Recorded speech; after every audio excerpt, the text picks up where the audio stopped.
स्वागत है आप सभी का। तो शाम के 7:30 बजने वाले हैं और ये वक्त है दिन भर की उत्तराखंड की हलचल जानने का। तो सबसे पहले बात कैबिनेट की बैठक जी जो इस वक्त चल रही है, क्योंकि आज की बैठक पर सबकी निगाहें हैं कि क्या यहां पर शराब पर कोविड टैक्स लगता है, कितना लगता है, पेट्रोल पर क्या कुछ कर यहां पर सरकार लगाती है। तो शाम 4 बजे बैठक शुरू हुई थी और अभी भी ये बैठक चल रही है। तो वहीं पेट्रोल को लेकर नया फैसला हो सकता है। तो शराब की अगर हम कीमतों की बात करें, दिल्ली ने बढ़ाया टैक्स और उत्तर प्रदेश में हालांकि काफी कम टैक्स बढ़ाया गया, लेकिन वहां भी कोविड टैक्स लगाया गया है। और अब उत्तराखंड सरकार क्या फैसला लेती है, तो सबकी नजरें इस ओर टिकी हुई हैं। हालांकि डीजल उपभोक्ताओं को राहत मिल सकती है। तो खबर है कि डीजल पर कोविड टैक्स नहीं लगाया जाएगा। तो फिलहाल अगर जो खबरें अब तक मिली हैं उन पर यकीन करें तो शराब और पेट्रोल महंगे होने वाले हैं। तो बैठक खत्म हो चुकी है और अभी थोड़ी देर पहले बैठक खत्म हुई है। लगातार हमारी नजर इस पर बनी हुई थी क्योंकि बहुत महत्वपूर्ण बैठक है और आज की बैठक के बाद ये पता चलेगा कि कितना टैक्स लगाया गया है। हमारे संवाददाता जुड़ेंगे हमारे साथ और जानकारी देंगे कि कैबिनेट की इस बैठक में क्या कुछ तय किया गया है। तो शराब को लेकर टैक्स लगाने की तैयारी और मदन कौशिक इस वक्त सरकार के प्रवक्ता हैं, प्रेस कॉन्फ्रेंस कर रहे हैं। सीधे लिए चलते हैं आपको। और फ्यूचर का प्लान है, वो कुछ चीजों पर मैं आपको कहना चाहूंगा। जैसा हमारे यहां आईसीयू बेड जो पहले थे वो 85, करंट में हमने इनको आईसीयू बेड की संख्या 246 और आने वाले समय में 284। इसी प्रकार से जो वेंटिलेटर थे वो पहले हमारे पास 44 थे, इस समय हमारे 246 और आने वाले समय में 261।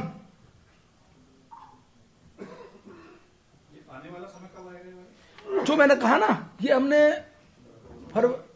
हम तो तैयार कर लेंगे इनको अभी, लेकिन हमने इसको अगस्त सितंबर तक तैयार किया था। अब हमने 2 महीने आगे तक का भी हमने प्लान कर दिया। ये मोटा मोटा है। आइसोलेशन बेड तो मैंने पहले बोल दिया, दोबारा बताऊं एक बार। हाँ, आइसोलेशन बेड तो ज्यादा ही होंगे, वो तो बहुत ज्यादा रहती है।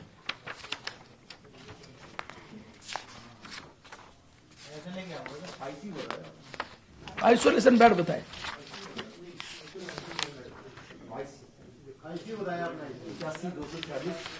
नहीं, ये तो अब बताए, शुरू में जो बताए तो शुरू के पूछ रहे ना, ये तो वर्तमान में भी बताया मैंने। ये कह रहे हैं आइसोलेशन बेड कितने, वो रोड डिटेल में आता है, वो तो काफी मात्रा में। फैसले बता रहा हूं मैं।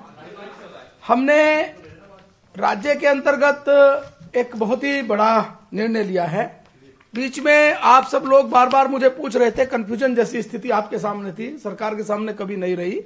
सरकार ने पहले ही कहा कि जितने रजिस्ट्रेशन हमारे यहाँ हो रहे हैं, उन रजिस्ट्रेशन के अंतर्गत कुछ राज्यों ने ऐसे निर्णय लिए थे कि वो हमारे लोगों को भेजने में थोड़ा सा कह रहे थे कि हमें आवश्यकता है, दिक्कत है, लेकिन हम बार बार उनसे रिक्वेस्ट करके अपने लोगों को लाने की बात कर रहे हैं। वर्तमान समय तक आज 2 बजे तक 1,70,252 इस प्रकार के रजिस्टर्ड हमारे पास संख्या आई। उसमें से जो अपने व्हीकल वाली संख्या है वो हमारे पास अलग अलग, अगर हम जोन में जाएं तो गढ़वाल से 7625 है, कुमाऊं से।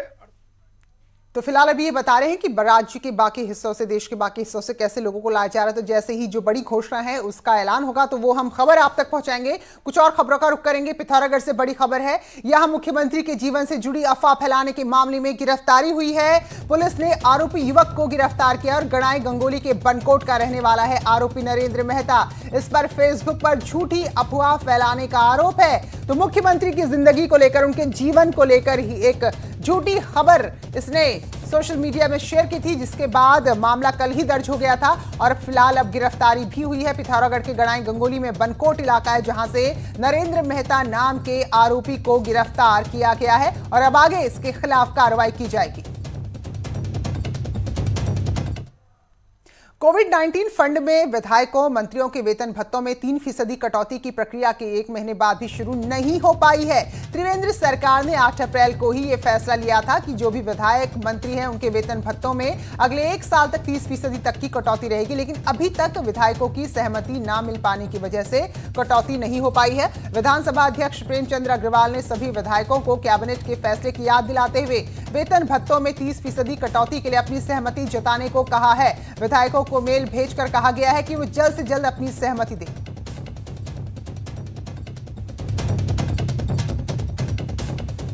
माननीय मंत्रिमंडल ने चाहिए उनके वेतन से पहले हम डिडक्ट करेंगे जो 1 साल के लिए है। तो मुझे लगता है कि तमाम माननीय विधायक इसमें अपनी गंभीरता के साथ वो अपनी सहमति देंगे ताकि जो माननीय मंत्रिमंडल ने ये हमारे से अपेक्षा की उसका पूरा निर्वहन कर सकेंगे। कल का दिन राज्य के लिए या यूं कहें पूरे देश के लिए काफी महत्वपूर्ण होने जा रहा है क्योंकि पिथौरागढ़ में बहुप्रतीक्षित लिपुलेख लेक रोड का कल लोकार्पण रक्षा मंत्री राजनाथ सिंह करेंगे।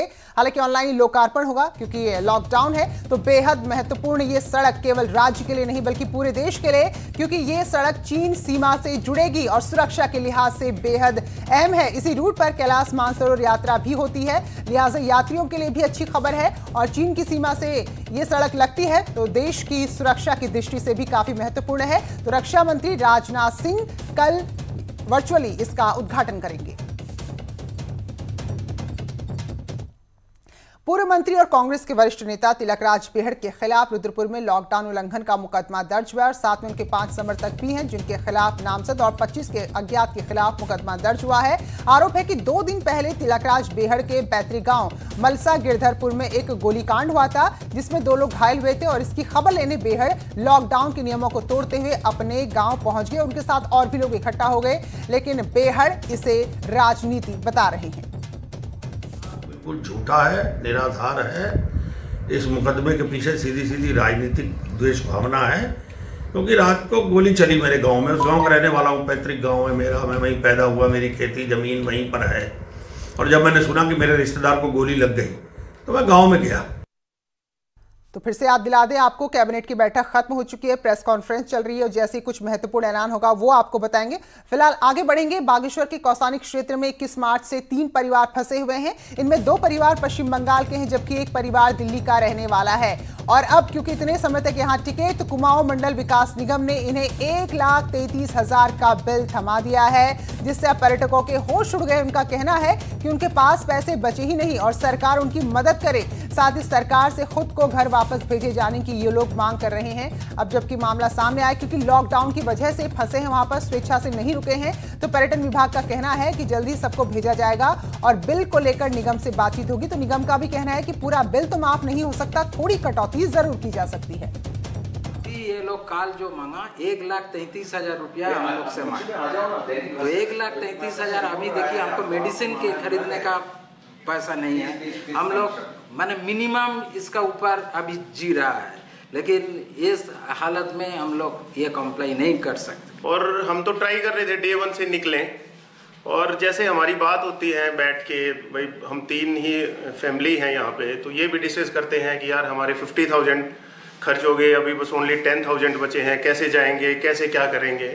लेकिन मेरी जीएम कुमाऊं विकास निगम से वार्ता है, उनके द्वारा कहा गया था कि जो भी छूट अनुमन्य होगी हमको छूट दे जाएंगे, लेकिन पूरा माफ नहीं किया जाएगा। तो शीघ्र जो है इनकी भेजने की इनकी कार्रवाई चल रही है। चमोली के देवाल ब्लॉक में अंग्रेजी शराब की दुकान को बंद किए जाने को लेकर लोग धरने पर बैठ गए हैं और जबरदस्ती लोगों को प्रशासन ने वहां से जैसे तैसे हटाया। लोगों का कहना है कि कोरोना काल में शराब की दुकानें बंद होनी चाहिए। लोगों को मनाने के लिए एसडीएम पहुंचे थे, लोगों ने धरना बंद करने से इनकार कर दिया, जिसके बाद पुलिस ने कुछ लोगों को गिरफ्तार भी किया और जबरदस्ती धरना खत्म कराया। नहीं चलेगी, नहीं चलेगी, नहीं चलेगी। और अब बात करते हैं प्रवासी उत्तराखंडियों की घर वापसी की। तो लगातार लोगों की कोशिश यहां पर हो रही है, लेकिन अब तक सिर्फ 7,000 लोग ही हैं जो अपने घर पहुंच पाए हैं, यानी कि 5% से भी कम है। और 95% लोग अब भी राज्य के बाहर सरकार की किसी सुविधा का इंतजार कर रहे हैं।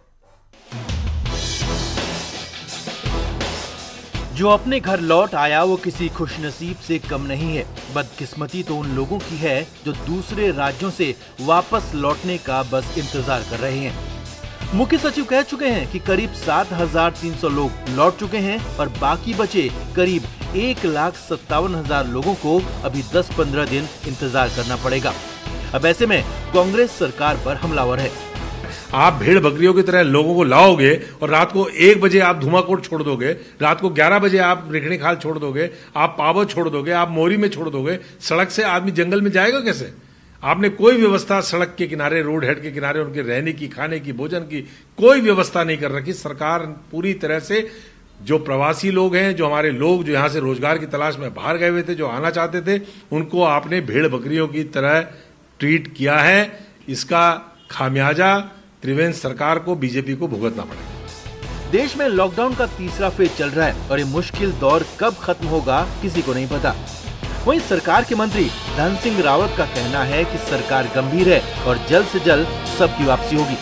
सरकार की नीयत बिल्कुल स्पष्ट है कि हम सबको लाएंगे, लेकिन बड़ी दिक्कत ये हो रही है कि हम गांव में सारे लोग अभी ये कह रहे हैं कि साहब बाहर से लोगों को मत लाइए। एक बड़ा महत्वपूर्ण पहलू ये भी है, क्योंकि मैं लगातार दौरे पे हूँ और मैं कई बार लोग यह भी कहते हैं कि साहब जो जहाँ है अभी वहीं रहने दीजिए।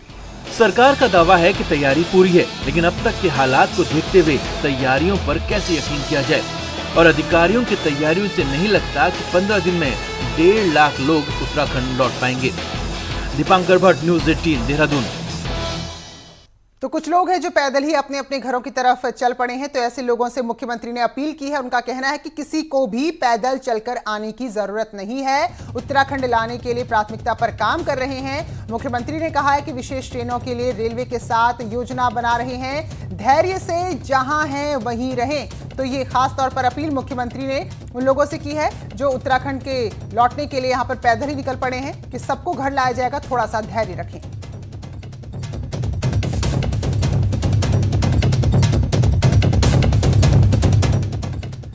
वहीं उत्तराखंड में फंसे लोगों को गुजरात के लागू आज सूरत भेजा गया है और दिल्ली में उत्तराखंड परिवहन निगम की बस में बैठे प्रवासी मजदूरों ने उत्तराखंड सरकार को इसके लिए शुक्रिया कहा, उनका धन्यवाद दिया और काफी खुशी जाहिर की, क्योंकि अब वो 45 दिन बाद अपने घर वापस लौट रहे हैं। उनका कहना है कि किसी तरह का कोई किराया उनसे नहीं लिया गया, साथ ही भोजन की भी अच्छी व्यवस्था रही। कोरोना लॉकडाउन के बीच अब छूट मिलने से लोगों के पास यहाँ पर चेक किए जा रहे हैं। कई धूप में लोग लाइन में लगे हैं और अपने अपना चेक बना रहे हैं। तो ऐसे में लोगों का कहना है कि उन्हें बेवजह परेशान किया जा रहा है, जबकि उनके पास सारे कागजात हैं, तो इसलिए उन्हें रोकना बिल्कुल भी सही नहीं है। वहीं पुलिस कह रही है कि सभी की जांच जरूरी है। अब इस चेकिंग की वजह से बद्रीनाथ हाईवे पर गाड़ियों की लंबी लाइन भी लग रही है। अब परसों जाने के बाद जो है 2 घंटे तो जो है ऋषिकेश में रोक दिया। उसके बाद जो है हर जगह में जो है कुछ न कुछ जो है मतलब जो है टाइम रोक रहे हैं। फिर यहाँ पर भी पास जब क्लियर हो रखा है, मेडिकल सारे सिस्टम है, तो जो है फिर भी जो है इतना टाइम वो हो रहा है मरीज के साथ। और इन्होंने हमको पास बना दिया, तो सुबह जब इन्होंने हमको पास बना के दे दिया था, तो यहाँ पे 2 घंटे इन्होंने हमको यहाँ पर जाते वक्त रोक दिया। अभी जब हम श्रीनगर से आ रहे हैं तो लगभग 1.5-2 घंटे का पीछे रुकेंगे। ये ना जो है, क्योंकि जो है लोग जो है बाहर से आ रहे हैं और उन्हें जो रुपया जाना है उससे आगे जाना है, और जो है उनकी भी समस्याएं हैं, है ना, क्योंकि जो है है ना उनकी जो है अनुमति होना जो है बहुत जरूरी है। बिना अनुमति के जो हम किसी को आने नहीं दे रहे हैं। टिहरी जिले के करीब 1300 लोगों को आज देहरादून से उनके घरों के लिए भेजा गया। ये लोग दून के अलग अलग इलाकों में लॉकडाउन की वजह से फंस गए थे। सभी को पहले ऋषिकेश लाया गया और फिर मेडिकल स्क्रीनिंग के बाद 60 अलग अलग बसों से टिहरी के अलग अलग गांवों के लिए रवाना किया गया। देखिए, देहरादून प्रशासन की ओर से ये बसेस यहाँ भेजी गई हैं। तकरीबन 1300 यात्री हैं जो वाया मुनि की रेती जा रहे हैं, यहाँ स्क्रीनिंग की जा रही है। और 200 यात्री ऐसे हैं, 200 फंसे हुए लोग ऐसे हैं जिनका ऋषिकेश प्रशासन ने ही स्क्रीनिंग करके वहाँ से। इन सबके बीच जिन लोगों को क्वारंटीन किया गया है, क्या वो नियमों का पालन कर रहे हैं? इसके लिए खास मोबाइल सॉफ्टवेयर का इस्तेमाल किया जा रहा है ताकि लोगों पर नजर रखी जा सके। दून में ITDA के स्मार्ट कंट्रोल रूम में इसकी खास मॉनिटरिंग की जा रही है। अगर कोई अपना मोबाइल छोड़कर कहीं बाहर जाना चाहता है तो वो भी मुश्किल में फंस सकता है। उसकी मॉनिटरिंग यहाँ पर करते हैं कि एक लिमिटेड दायरे से बाहर अगर मूवमेंट होता है तो वो इमीडिएटली हमें यहाँ पर मैसेज आते हैं और फिर वो पुलिस के माध्यम से उनको फिर से इन्फोर्स कराते हैं कि किस तरीके से वो ना रहें। तो एक ये डिटरेंस है कि लोग अननेसेसरी नहीं घूमें। अगर कोई अपना मोबाइल फोन आधे घंटे से ज्यादा अनटच्ड रखता है तो भी मैसेज जनरेट होता है कि इसमें जो है कोई ना कोई इश्यू है, इसको चेक किया जाए। कोविड-19 में बहुत सारे लोग बाहर से आ रहे हैं और उनको होम क्वारंटाइन किया जा रहा है और उन पर नजर रखना एक बड़ी चुनौती है। लेकिन यहाँ पर एक टेक्नोलॉजी का सहारा लिया गया है और जो भी लोग यहाँ पर होम क्वारंटाइन किए जा रहे हैं, जो बाहर से आ रहे हैं, उनके मोबाइल नंबर रखे जा रहे हैं और उनके साथ उनको एक सॉफ्टवेयर डाला जा रहा है जिससे उन पर मॉनिटरिंग रखी जाती है। और बड़ी खबर आ गई जिसका इंतजार उत्तराखंड के काफी लोग कर रहे थे। कैबिनेट की बैठक में जो फैसला लिया गया, अब शराब महंगी हो गई है। राज्य में शराब पर हेल्थ केयर टैक्स लगाया गया, जो कर लगा है उसको नाम दिया गया है हेल्थ केयर टैक्स। कैबिनेट की बैठक के बाद प्रवक्ता मदन कौशिक ने बताया है, भारत में बनी विदेशी शराब पर 20 से 200 रुपए प्रति बोतल, इंपोर्टेड शराब पर एक बोतल में 450 रुपए की बढ़ोतरी हो गई है। वहीं जो देसी शराब है उस पर 20 रुपए का इजाफा हुआ है। तो ऐसे में अनुमान लगाया है सरकार ने कि राजस्व में 250 करोड़ रुपए का फायदा होगा। तो ये बड़ी खबर है जिसके आसार साफ साफ नजर आ रहे थे। उत्तराखंड में भी शराब के दाम बढ़ गए हैं। दिल्ली, उत्तर प्रदेश और उसके बाद उत्तराखंड ने भी टैक्स लगा दिया है। हालांकि इस टैक्स का नाम यहां पर दिया गया है हेल्थ केयर टैक्स, और इसी टैक्स के नाम से अब शराब महंगी मिलेगी। वो शराब जो विदेशों की है लेकिन भारत में बनती है, उसमें 20 से लेकर 200 रुपए प्रति बोतल का इजाफा। जो इंपोर्टेड शराब है जो बाहर से मंगाई जाती है उस पर एक बोतल में 450 रुपए की बढ़ोतरी। वहीं देसी शराब की बोतल में 20 रुपए का इजाफा किया गया है। और जो ये हेल्थ केयर कर लगाया गया, हेल्थ केयर टैक्स लगाया गया है, इससे राज्य के खजाने में 250 करोड़ रुपए आने की उम्मीद की जा रही है। तो इसके अलावा भी पेट्रोल पर क्या कुछ ऐलान हुआ है वो भी हम आपको बताएंगे, क्योंकि अभी थोड़ी देर पहले ही कैबिनेट की बैठक खत्म हुई है और क्या यहाँ पर राज्य सरकार के प्रवक्ता मदन कौशिक जानकारी दे रहे हैं कि कौन कौन से बड़े फैसले लिए गए हैं। तो फिलहाल ये बड़ा फैसला है, जबकि उत्तराखंड में भी सरकार ने शराब के दाम बढ़ा दिए हैं और हेल्थ केयर टैक्स के नाम पर इसमें कर लगा दिया गया है। दिल्ली, उत्तर प्रदेश और उत्तराखंड में अब ये कर लगेगा, हालांकि नाम अलग अलग है। तो हेल्थ केयर टैक्स के नाम पर अब अधिक कीमत राज्य की जनता को देनी होगी। हालांकि इससे पहले ही कई जगह शराब की दुकानों में अधिक दाम वसूलने शुरू कर दिए थे और हमने स्टिंग ऑपरेशन भी बाकायदा इसका किया था। फिलहाल आज की ही बैठक का इंतजार हो रहा था जब आधिकारिक तौर पर शराब के दामों की घोषणा होनी थी। तो ये बड़ी खबर आ गई है, शराब की कीमतों में इजाफा हुआ है और अब महंगी ये शराब मिलेगी। और इसके अलावा पेट्रोल डीजल को लेकर भी बड़ी खबर, ये भी महंगे हो गए हैं। पेट्रोल 2 रुपए जबकि डीजल पर 1 रुपए का टैक्स लगा। हालांकि पहले ही माना जा रहा था कि हो सकता है कि डीजल में ये टैक्स ना लगाया जाए, लेकिन पेट्रोल को 2 रुपए प्रति लीटर अब महंगा आपको खरीदना पड़ेगा, जबकि डीजल के दाम में भी 1 रुपए प्रति लीटर का इजाफा कर दिया गया है। और बस अब जियो जारी होगा, जारी होते ही आपको बढ़ी हुई कीमतों में पेट्रोल और डीजल मिलेंगे। तो जो यहाँ हमने आपको बताया था, पेट्रोल डीजल की बात करें, शराब की बात करें, तो इन तीनों के दाम में इजाफा हो गया है। पेट्रोल 2 रुपए प्रति लीटर, तो डीजल अब आपको 1 रुपए प्रति लीटर मिलेगा। आदेश जारी होते ही ये बढ़े हुए दाम आपको चुकाने होंगे और साथ में शराब की कीमतों में भी उत्तराखंड सरकार ने इजाफा कर दिया है। तो आप देख रहे हैं जो अलग अलग कैटेगरी यहाँ पर तय की गई है, जैसे उत्तर प्रदेश में की गई थी इंपोर्टेड शराब है और वो शराब जो है विदेशी लेकिन देश में बनती। इसके अलावा जो पूरी तरह से स्वदेशी शराब है, तो उनके दामों में अलग अलग कैटेगरी बनाकर, अलग अलग वर्ग बनाकर उनकी कीमतों में इजाफा कर दिया गया है।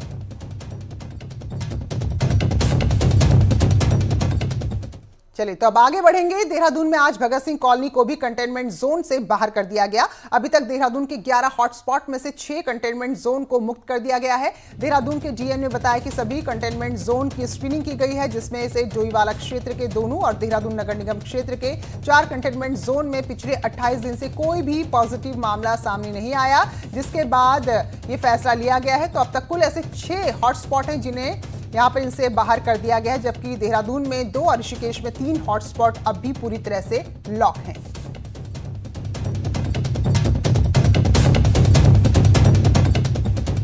श्रीनगर गढ़वाल स्थित राज्य के एकमात्र एनआईटी में परीक्षाएं अब ऑनलाइन होंगी। एनआईटी सीनेट के विशेष शैक्षणिक अध्यादेश को मंजूरी मिलने के बाद शैक्षणिक सत्र को अनियमित होने से बचाने के लिए इसे लागू कर दिया गया है और 14 मई से 22 मई तक ओपन बुक परीक्षा शेड्यूल पर आयोजित होने वाली ऑनलाइन परीक्षाओं में बीटेक, एमटेक और पीएचडी के 893 छात्र शामिल होंगे और परीक्षा का नतीजा जून के प्रथम सप्ताह में घोषित कर दिया जाएगा। तो ये बड़ी खबर है, एनआईटी में अब ऑनलाइन परीक्षा लेंगी और इसमें 14 से लेकर 22 मई तक ये परीक्षा होगी, जिसमें बीटेक की, एमटेक की और साथ में पीएचडी के 893 छात्र शामिल होंगे। लेकिन केंद्रीय विश्वविद्यालय ने भले ही ऑनलाइन एग्जामिनेशन फॉर्म भरवाने शुरू कर दिए हो, लेकिन राज्य सरकार के अधीन चल रही उत्तराखंड की यूनिवर्सिटी फिलहाल ऑनलाइन परीक्षा फॉर्म भरवाने को लेकर ही अभी असमंजस में है।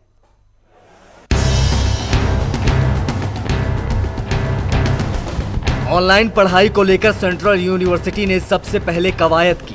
वहीं उत्तराखंड में राज्य सरकार के अधीन चल रही 12 सरकारी और 25 निजी यूनिवर्सिटीज में यह स्थिति लॉकडाउन 2.0 के बाद दिखी। अब सेंट्रल यूनिवर्सिटी छात्रों से ऑनलाइन फॉर्म भरवा रही है। वहीं राज्य में ऑनलाइन एग्जाम होने हैं या नहीं, इसको लेकर असमंजस की स्थिति बनी हुई है।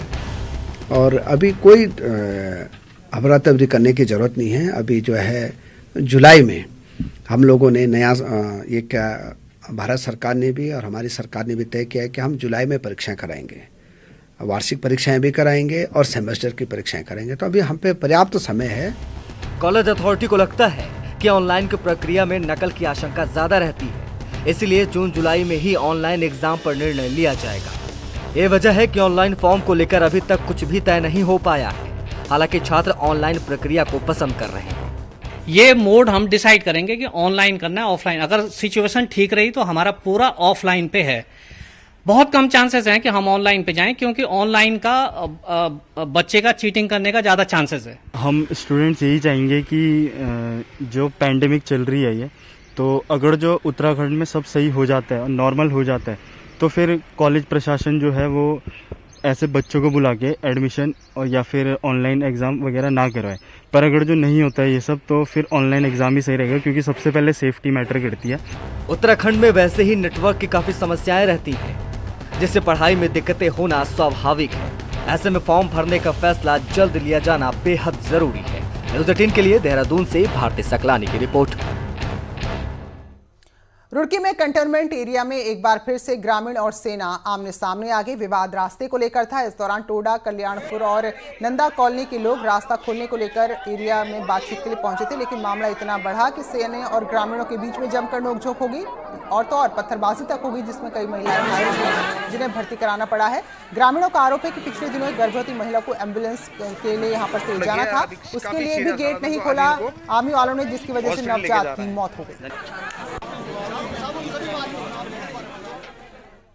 एक पब्लिक रास्ते पे एक सेना के अफसर द्वारा पूरी पब्लिक को परेशान किया जा रहा है। 15-20 हजार जनता रोज यहाँ से आवागमन करती है, महिलाएं रोज जाती हैं। रोज सरकार कह रही है महिलाओं की सुरक्षा देगी। आप रेलवे लाइन पे महिलाओं की क्या सुरक्षा होगी सर? रेलवे लाइन की जमीन है, वो रास्ते पे हमें चलने नहीं दे रहे हैं। और 21 मार्च 2020 से रात के 10:30 बजे से इन्होंने ये रास्ता बंद किया है।